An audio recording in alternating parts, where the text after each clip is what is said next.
where the wild winds run, where the skies stretch wide and kiss the sun. The sagebrush whispers, the rivers hum. This land's a story just begun. Wyoming calls, where the heart beats free. Mountains rise and dreams run deep. Past the borders, past the sign, there's a world alive beyond the fence line.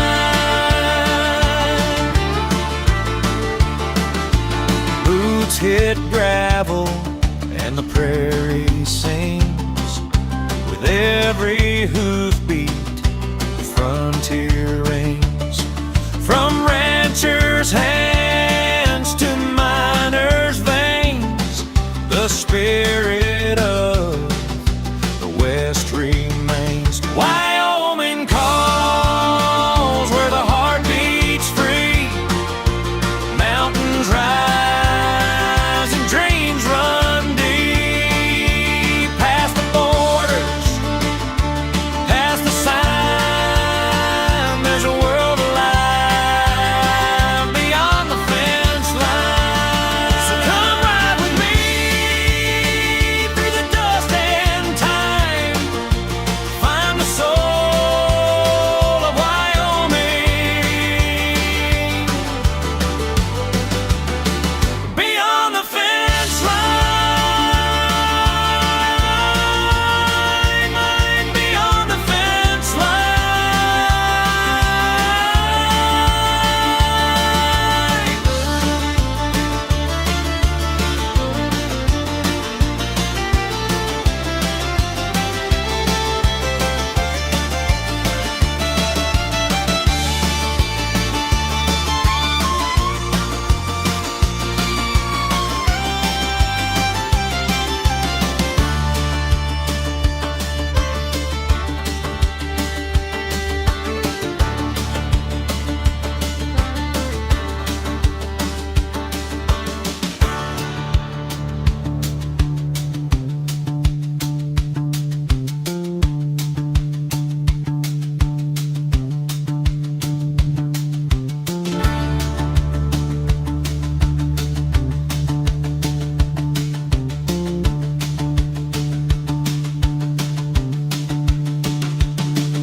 Beyond the fence line.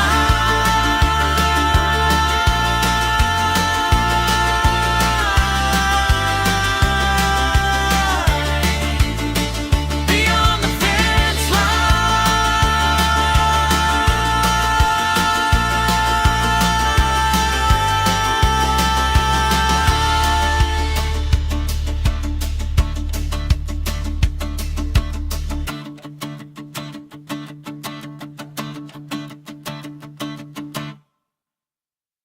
Welcome to Wyoming Beyond the Fence Line, where we step past the headlines and into the truth. This show isn't about left or right, it's about what's real in Wyoming, across the country, and around the world. No spin, no talking points, just facts, context, and honest conversation. If you're tired of being managed instead of informed, you're in the right place. Let's go beyond the fence line. And now, here is your host, Joseph Kibler, candidate for Wyoming governor in 2026. Hello, Wyoming. Oh, a little crackle, a little frog in my voice here this morning. How you guys doing? Hope you're doing well. Actually going to skip the question of the day here on the show, Questions for Humans, just because of today's topic, seriousness of today's topic.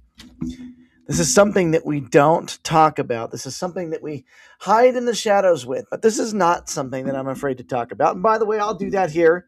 I would do that in person. Any conversation I have with you here, I would do in person. But I will say this show today is not for the little ears, for the kiddos. This show is for, it's for us adults. Today we're going to talk about pornography and addiction, exploitation. This subject is, whether we know it or not, or recognize it or not, we're plaguing our nation, our state, and we need to talk about it. We have to talk about this issue. You see, Monday, I talked about kids and technology. I encourage you to go back and look at that show. And yesterday, I talked about free speech. And that was, by the way, all of those shows was to build up to what we're going to talk about today. So let's talk about this issue. Let's have the conversation. It's not an easy one, but it's an important one, you guys. If we are serious about talking about the future, we have to be serious about these issues. We have this idea of free exploitation, and we're going to talk about this today. Free exploitation, free speech or free expression. Boy, I'm already mixing my words, and I've hardly got it started today. Free expression is not the same as free exploitation. And we're going to talk about that today, especially with kids. I want you to think about who are the primary victims of these industries: pornography, exploitation, addiction. Well, most of them are women and children. There's my kiddos right there, by the way, here in the background. My beautiful kids. We've got to talk about these issues. And these are not side issues. We might think they are, but they're not. And let me tell you why. 60% of kids, it's estimated that 60% of kids that are in the foster care system are trafficked in some way, shape, or form. And that includes pornography and exploitation. 60%, up to 60%. You know that over 50% of divorces, and nobody really knows because there's not really been any real studies on this, over 50% of divorces, pornography is listed as one of the primary reasons for those divorces. We're destroying our families with this evil in our culture, and I'll call it what it is. And you might say, well, Joseph, people have the right to free expression. And you know what? You are right. They do. But pornography is it's the exploitation of self or the exploitation of others. That's what it is. Plain and simple. There's no way around it, so let's call it what it is. The truth is a lot of people are dealing with this issue in silence, not because they don't care, but because they don't know how to talk about it, or worse, they feel like they can't talk about it. So today we're not gonna avoid it. We're gonna talk about it. We're gonna walk through it in honesty and thoughtfully, and we're gonna talk about some ideas and some solutions too. This is tough stuff. I don't know if you guys saw Tim Tebow's recent address to Congress, but I'm actually going to play a longer version, not in Congress, that I want you guys to watch. I want you guys to see what we've got going on here across this country, because many of you probably are not aware of this, and we need to be. We need to be aware of what is going on in this country. We just have to be. And so with that, I'm going to go ahead and share this video, and you guys, let's just watch it and listen and make your comments below. What do you think about this? I'm going to go ahead and share this screen here real quick. I'm going to throw myself down here in the lower corner, and let's go ahead and take a quick peek at what we've got to see here. Is a unique IP address that is downloading and sharing child images and videos. Our law enforcement is so undermanned. It does not have, many places does not have the best tech. They are undermanned. There is a few people, their job is this. It is not a lot. I feel like we think it's just over there. And there meaning overseas. Overseas. We think it's Taken, Liam Neeson. We think it's all of these other things when it's not. We have so many issues that are taking place right here in our country. And I could keep going off list. We're the #1 buyer of rape for boys and girls around the world. We pay for the rape of boys and girls in the Philippines, Cambodia, Indonesia, Laos, Thailand. We're the #1 buyer. In peer-to-peer sharing of this information, we're 3rd worst in the world. China, Russia, US, and Italy's 4th. This is one of the worst evils in the world. And people think, well, we're not doing that. our hearts is to get this, message out, to be able to make change and then support our law enforcement and task forces that are working on this. Cause there are some freaking heroes that are fighting this every single day. They do not have as good of technology most of the time as those with the goal to do evil. They just don't.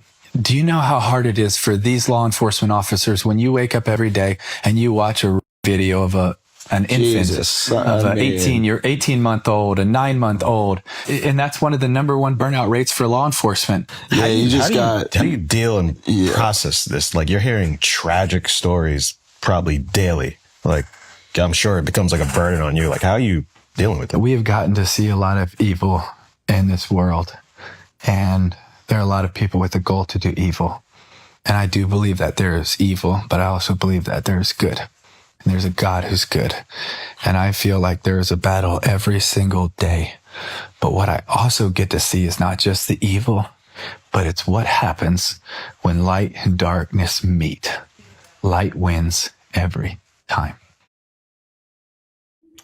Unbelievable message there from Tim Tebow, really exposing the greatness of this issue that we've got, not just with obviously adult pornography, but with children. We know where all of these people are, these IP addresses, but we are not, and we cannot, for whatever reason, deal with it.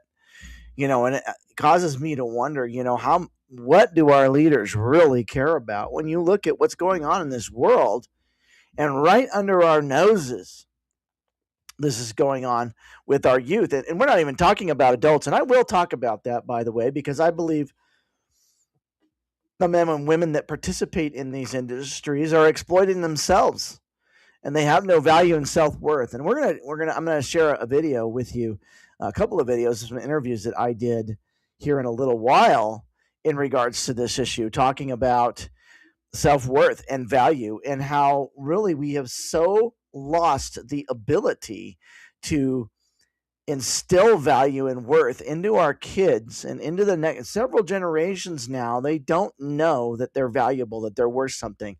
And so they turn to these industries. They turn to doing these things. And it's really quite sad. So where do I stand on this? You know what? I think I should briefly mention where I stand on this. As far as I'm concerned, we can legislate this and go away. And well, you're like, Joseph, we shouldn't legislate morality. We do in cases. There are cases, murder, right? Murder is illegal. Okay. Stealing is illegal. I would be perfectly fine with seeing this industry be completely illegal in the state of Wyoming. 100%. This is not free expression, folks. And I'm going to say it again. It's exploitation, whether you're exploiting yourself or exploiting others. And at its core, this is how we see people. When a culture starts to normalize this kind of thing, we should be very concerned. It changes expectations in relationships. It changes how young people understand connection.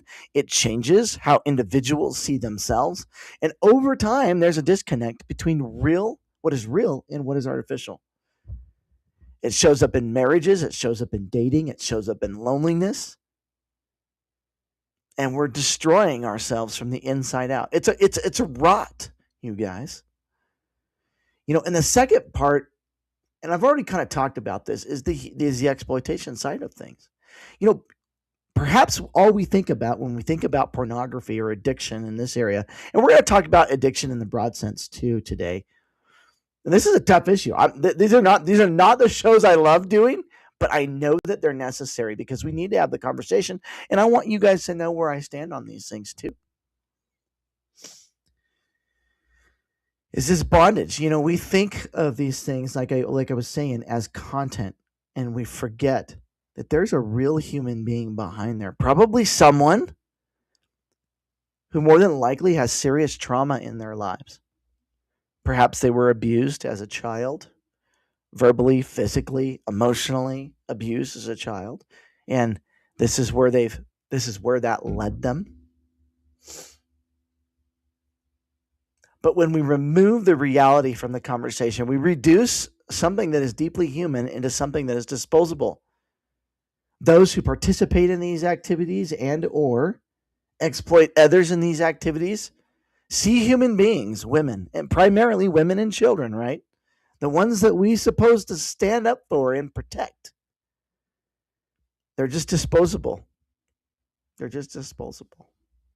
That's sad. It's sad. But let's talk about this part of addiction. Now, obviously, there are all types of addictions in this world.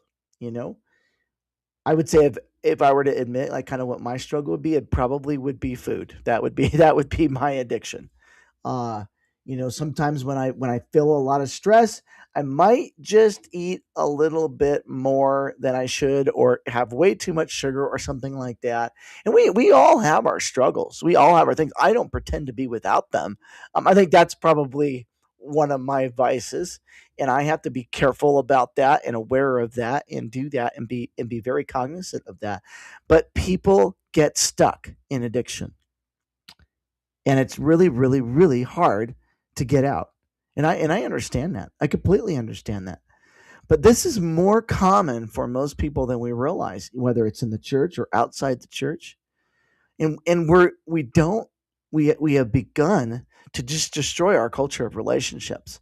And this issue of pornography. And by the way, if you're watching this show and you're struggling with that, reach out to me. Reach out to me. I'd be happy to have the conversation with you. I'd be happy to talk to you about how to overcome that. Or get help. Get help. Sometimes it's okay to ask for help. But we've got to unstick our culture and society from this. And I'll repeat it again. As far as I'm concerned, I would legislate this issue away. I know. You never hear me say that, right? I'm a very, very, very much, you guys know, I am no more legislation, no more bureaucracy. And you guys know that. This is an area where I would legislate. One of the very few areas where I would very, very much like to see us get away from it. And yes, I know we're talking about, at least verifying identification online before there is access to these things. And we can do that. Maybe that's a step in the right direction. But as far as I'm concerned, the production, distribution, and or sale in the state of Wyoming should be illegal, and it should go away. Plain and simple. And I'm not afraid to say that. And I know that a lot of you may have mixed feelings about that when it comes to free rights and freedom. But again, our Constitution, the Constitution of the United States, does not protect the freedom of exploitation, whether it's of yourself or of others, in evil. It just doesn't. And this is evil. So I want to share a couple of videos that we did. Some folks that I got to interview, and it was such a pleasure to interview them. And they talk about addiction and some of the challenges there. So I'm going to run this. And by the way, you guys can watch the whole series of this video on my YouTube channel. And you guys would get to hear Robert and Tashana's stories. They're incredible stories that they shared with us. So I'm going to share this first video, and then I'm going to share another video, and then we're going to continue this conversation. And we were talking primarily about addiction in this show that we did. All of it boiled down to, for me, is mental health.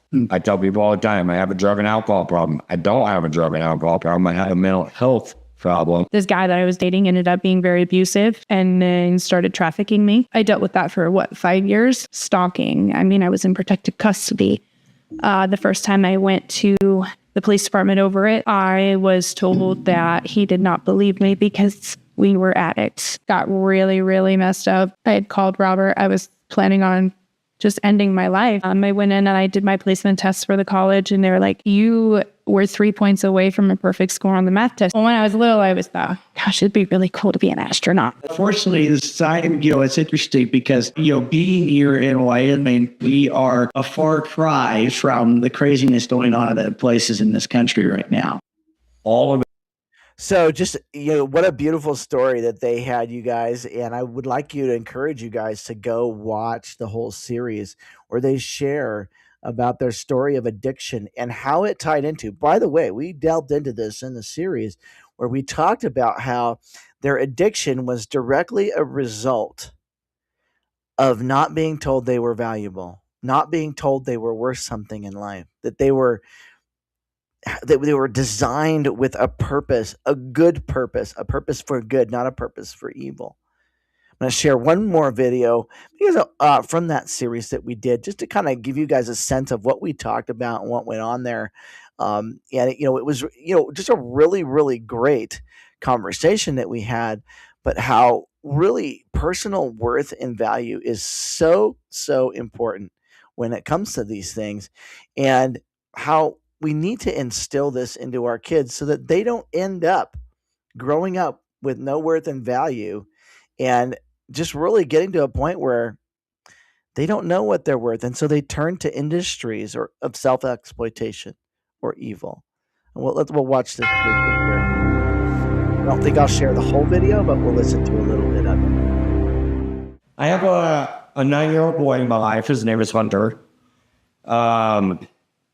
Before I met Shanna, there was a girl in my life that was actually the mother to Hunter. I met Hunter at 18 months old. When I had my last relapse and my suicide attempt, she left me and she took Hunter, rightfully so. And, I went through the process and finally got in trouble and was facing an habitual criminal, got to jail, was bonded out, and was out about 6 months. And his mother called me and said, hey, I relapsed and I'm not treating Hunter very well at all. Will you come get him? And I'm like, I'm facing the rest of my life in prison. Do you want me to come get this kid? And I don't know. I'm going to give him some hope and then I'm going to take it away from him if I go to prison.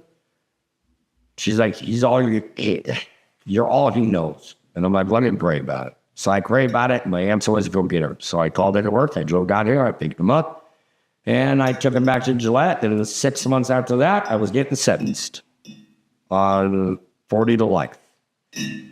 And I looked at the judge. I told the judge, by all rights, he should throw me in prison the rest of my life. I've been poisoning the community with drugs, and I over and over and over, I said, but I got this little boy back here, and I'm all he's got. So I'm asking you for one chance to prove myself. And by the grace of God, the judge granted me that one chance. And I took the ground running and haven't looked back. Here you are today. Here I am today, 2 successful businesses. Well, and that also took a judge having grace on you, right? Someone in the system going, you know what? Yeah. Let's give this guy another chance. I love hearing that, because I think obviously without that, you'd be in a different place. So would Hunter. You'd be in a different place, a way different place, probably. Not even here with us today. That's could be like, yeah, you probably wouldn't even be here with us today. So I'm thankful for that. I love hearing that, because you hear that people in the system have also had, if you look at the story, right, have also had a part in this. So it's good to hear that the system isn't all broken, isn't all bad, that there are good things that we're doing in Wyoming. But so now we kind of heard you guys' stories, your testimonies. We talked a little bit about where you're headed. I'm so excited for you. I want to wish you the best. Obviously, you're gonna be a rocket scientist. Turn my mic back on. What we see there, is just this. You know what? They were given value and worth. They were given value and worth in their lives. Someone did that. Someone grace. And so, guys, there's hope for that. There is definitely an opportunity for us to do that. And we can help people through these addictions, through these problems. I want to wrap up the show today. I've said where I stand on this. Understand that I believe we've got to deal with this issue. Like Tim Tebow said, I mean, we're just asleep at the wheel.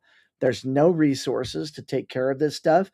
And while I'm not talking about where I stand on the war, but I'm going to say it. While we're fighting foreign wars, we're totally, completely missing the battle and the war and the evil here at home. And God sees this. And I want to wrap up this with a couple of scriptures that talk about some of these things in a way. And check this out. So 1 Corinthians says that all things are lawful for me. All things are not helpful.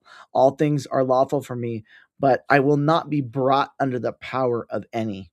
And just because something is available doesn't mean it's helpful. Just because something exists, it can have power over us.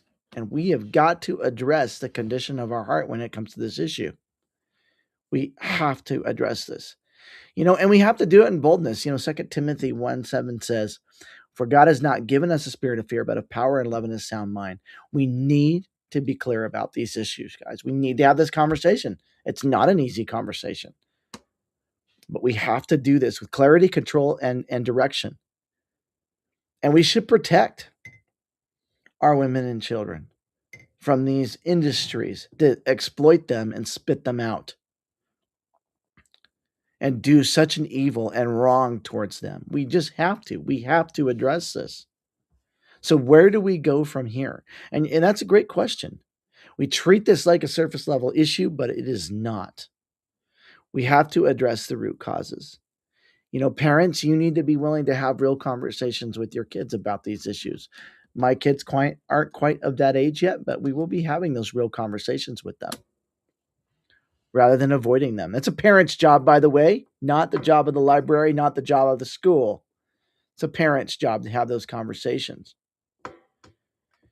What about bringing true identity and value into people's lives? By the way, you guys, government isn't the whole answer to this. Yes, I would totally see this be illegal in Wyoming. Period. No problem. I have no problem with that. No problem admitting it either. But without a foundation starting in the home or in our churches addressing this issue and dealing with it, we won't win it. You can legislate anything to death, and I've always said that. It doesn't solve the problem, perhaps moves it around, but it does actually have consequences. And I don't know if you guys saw Tim Tebow's map there. Boy, a lot of little red dots in Wyoming. A lot of little red dots in Wyoming. In fact, let me pull that up. I'm going to pull it up real quick and show us. Let me pull up that image here real quick. Sorry, just a minute, you guys. Just pulling up this image real quick for us so we can see it. There are red dots in Wyoming, guys. Okay. This is going on in Wyoming too. All right. There's the image. Wyoming. Okay. Let's deal with it, Wyoming. Let's get it done. I want every single one of those red dots. I want there to be a big blank square here where there are no red dots because we've dealt with it in the state of Wyoming. And trust me, as governor, I will. Your days are numbered if you're exploiting children in this state. Yeah, I said that because they are, especially if I'm elected governor. So let's wrap up with this, you guys, and let's talk about real freedom is not simply the ability to choose anything, especially when it comes to evil and exploitation. And this is worth having this discussion because we've got to put a stop to it, you guys. With that, I know today's subject was sobering, and maybe somewhat difficult to deal with, but we have to have this conversation, you guys. Nobody is. Very few people are. I mean, even in the church, we're having this conversation a little bit, but perhaps not the way we should. So with that, what's coming up the rest of the week here on the show? We've got my thoughts on crime, consequences, and the death penalty tomorrow. So guys, this week, every single one of my shows for the first 4 days were connected by design. We talked on Monday about kids and technology. Then yesterday we talked about free speech and what that is. Today we talked about pornography and addiction. Tomorrow we're talking about my thoughts on crime, consequences, and the death penalty. And by the way, we're going to tie all of this together, by the way, tomorrow, you guys, on the show. And then on Friday, I'm going to go and we're going to talk about the economy and Wyoming economy and infrastructure a little bit. We're going to have that discussion. So with that, God bless you guys. I know this is a sobering issue, like I said, but we need to think about this. We need to consider where we're going to stand on this issue. And I think it's really, really important. With that, thank you all so much for watching, and I will see you guys tomorrow. Let's go ahead and we'll wrap this up with an outro, and let's play a little campfire kind of freedom today after the show. So let me grab up. Where's my outro? Where are you? There you are. Okay. Take care, guys. That's today's episode of Wyoming Beyond the Fence Line with Joseph Kibler, candidate for Wyoming governor in 2026. If this mattered to you, share it, stay engaged, and keep asking hard questions. Be something different. Visit Joseph4wy.com for more information.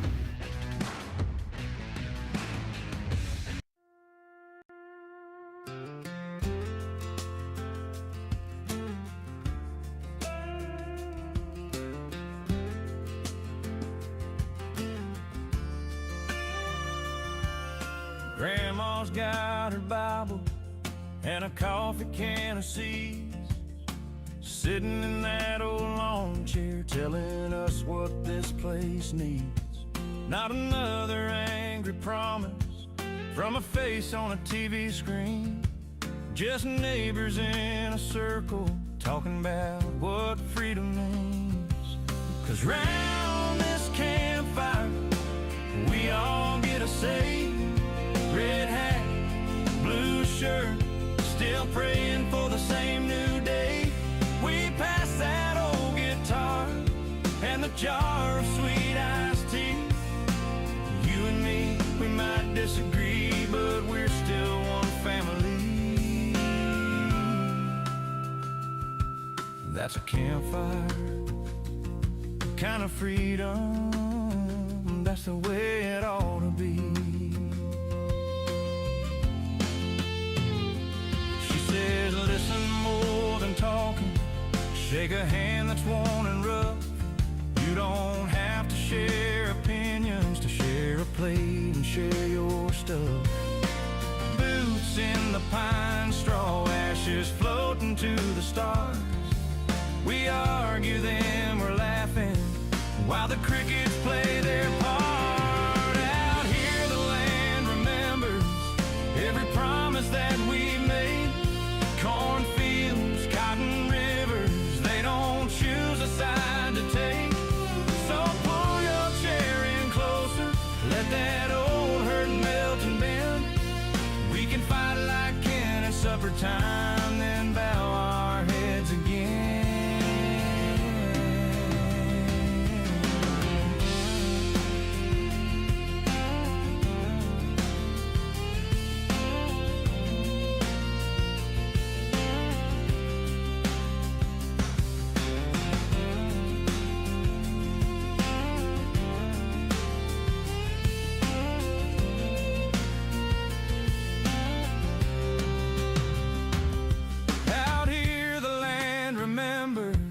Every promise that we've made. Cornfields, cotton rivers, they don't choose a side to take. So pull your chair in closer, let that old herd melt and bend. We can fight like Ken at supper time, and bow our heads again.